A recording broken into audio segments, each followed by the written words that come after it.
नमस्कार दोस्तों, मैं विलास उरकुड़े फिर आपका स्वागत करता हूं एक बार आपके अपने पसंदीदा web news channel supreme power पर। अपने आसपास की खबरों से जुड़े रहने के लिए अभी हमारे चैनल को जरूर सब्सक्राइब करें। तो चलिए शुरुआत करते हैं आज की कुछ मुख्य खबरों से। खबर महाराष्ट्र के गढ़चिरौली चिमूर लोकसभा क्षेत्र से।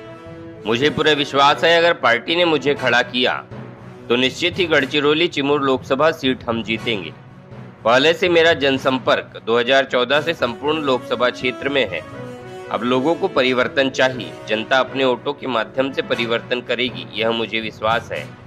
मैंने पार्टी से विनती की है कि मेरा जो वोट बैंक है वह बढ़ता हुआ है और बीजेपी का कम वोट ग्राफ है। टिकट मांगने का अधिकार सबका है। पार्टी जिसे टिकट देगी वह लड़ेगा। जनता ने मेरे ऊपर विश्वास करना चाहिए। 2 बार में मैं चुनाव लड़ा, तीसरी बार प्रयत्न कर रहा हूँ। गढ़चिरौली चिमूर क्षेत्र का विकास किए बगैर मैं रहूंगा नहीं, मुझे इतना आत्मविश्वास है। देखिए और क्या कहा सुप्रीम पावर न्यूज पर नामदेव उसेड़ी कांग्रेस पूर्व विधायक, गढ़चिरौली विधानसभा क्षेत्र। देखिए पूरी खबर। सहायक संपादक दुर्गा प्रसाद बर्वे की रिपोर्ट। पहिलेपासूनच 2014 पासून माझा जनसंपर्क संपूर्ण लोकसभा क्षेत्रामध्ये आहे। मग तो बिना गुंडा असेल, लाहिरी असेल किंवा साले कसा दरे कसा असेल, चिमूरकडे भिशी बाकीचे संपूर्ण क्षेत्र पिंजून काढलेलं आहे। 2 वेळा लोकसभा लढवलेलं असल्यामुळे प्रत्येक घरापर्यंत नाव गेलेलं आहे। एक विश्वास लोकांमध्ये आहे की उच्च शिक्षित MBBS MD झालेला व्यक्ती हे नेतृत्व करण्याची इच्छा बाळगून आहे, अशा प्रकारचा जनसामान्यामध्ये विश्वास आहे। आणि मागील 2 वेळा जे तिथले स्थानिक तिथं खासदार आहेत त्यांचं काम कुठं काही दिसून येत नाही आणि कधीच लोकसभेमध्ये या क्षेत्राच्या विकासासंदर्भात प्रश्न उपस्थित केलेला कुठं आढळून येत नाही। कोणताही ठळक अशा प्रकारचा विकास दिसून येत नसल्यामुळे लोकांना आता परिवर्तन पाहिजे आहे आणि परिवर्तन हे लोक मतदानाच्या माध्यमातून करतील असा विश्वास। खासदार अशोक नेतेजी आणि धर्मभाव आत्राम जे राष्ट्रवादीचे नेते आहेत त्यांच्यामध्ये तिकीटसाठी रस्सीखेच चालू आहे, काय सांगणार? नाही, त्यांना त्या ठिकाणी पराजयाची भीती वाटते आहे।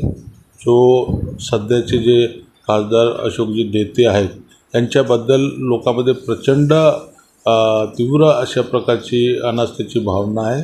त्यांनी ज्या पद्धतीने विकास करायला पाहिजे तसं काही झालेलं नाही आहे म्हणून अँटी इन्कम्बन्सी त्यांना त्यांच्या सर्वेमधनं बाकी दिसतं म्हणून नवीन उमेदवाराचा शोध ते घेत आहेत। नवीन लोकांना तिथं उमेदवारी देण्यासंदर्भामध्ये पक्षाच्या माध्यमातूनच त्यांचं गडचिरोली चिमूर लोकसभा क्षेत्र हा आकांक्षित लोकसभा क्षेत्र म्हणून ओळखला जातो।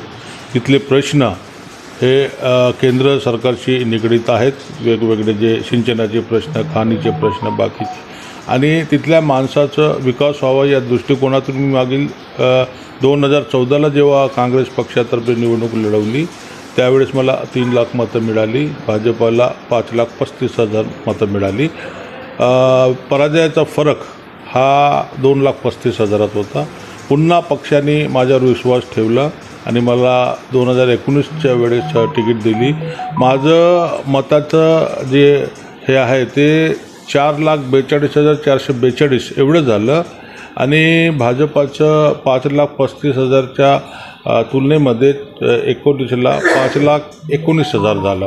माझं जो मतदान आहे 1,42,000 वाढलं आणि भाजपाचं 19,000 कमी झालं आणि त्यामुळे पराजयाचा जो फरक होता तो 77,000चा होता आणि त्यामुळे पुन्हा मी पक्षाला विनंती केलेली आहे की माझा जो मतांचा ग्राफ आहे तो वाढता ग्राफ आहे आणि भारतीय जनता पक्षाचा हा खाली येणारा ग्राफ आहे। त्यामुळे यावेळेस मला नक्की विश्वास आहे पक्षाने जर माझ्यावर विश्वास ठेवला आणि मदत केली तर गडचिरोली चिमूर लोकसभा क्षेत्र हे यावेळेस काँग्रेस पक्ष लोकसभा क्षेत्रामधून शिवानी वडेट्टीवार हे इच्छित झालेल्या तिकीटसाठी नाव त्यांचं समोर आलेलं, काय सांगणार?